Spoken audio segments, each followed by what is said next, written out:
In this quick video I want to show you how I'm going to turn this 6.8mm bit of Delrin into one of the parts of the drawing robot. It's going to end up, this is a different part, but trying to get this faced on both sides with a chamfer on both sides. I bought 6mm Delrin, but it turned out to be 6.8, and I also don't like the surface finish that it's got on it, so that's a good reason to face both sides. But doing a double-sided operation in a mill presents some difficulties with lining up both sides, and it took me quite a while to come up with a method that was easy enough for me to do that I could do with the tools that I've got available. I don't have a machine vice and I don't have an electronic touch-off, and I might need something different because this material isn't conductive anyway. This is the part we're aiming to cut out. It's been modelled on Fusion 360 and now we're in the cam tab up here. So we've got some, let me simulate this.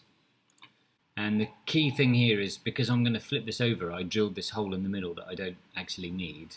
And then on my second setup, I've picked that hole to be the center coordinate for the X, Y and Z. So if I show you the setup here, normally the WCS origin, I would have that selected on a stock box point and touch off from an edge. But here I'm saying selected point and then choosing the model.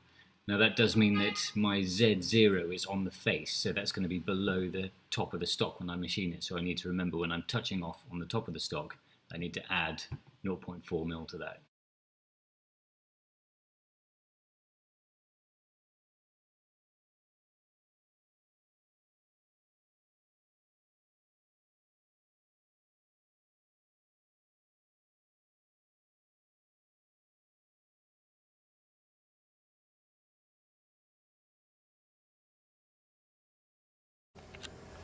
So now I've got our first side done, so you can see the tabs holding everything in, and I've also got this hole in here which is a 4mm hole.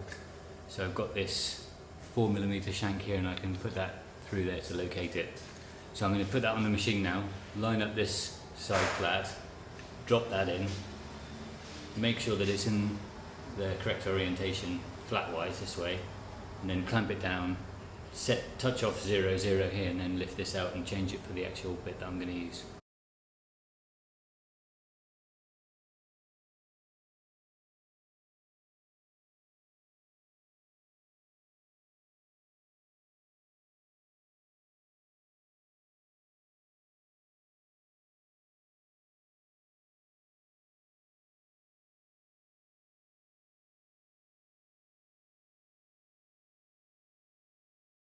So I haven't tidied this piece up yet, but and it's probably too far away for the camera to see, but it's nicely faced on both sides.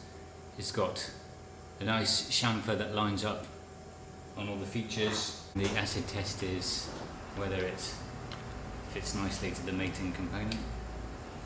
Nice push fit there.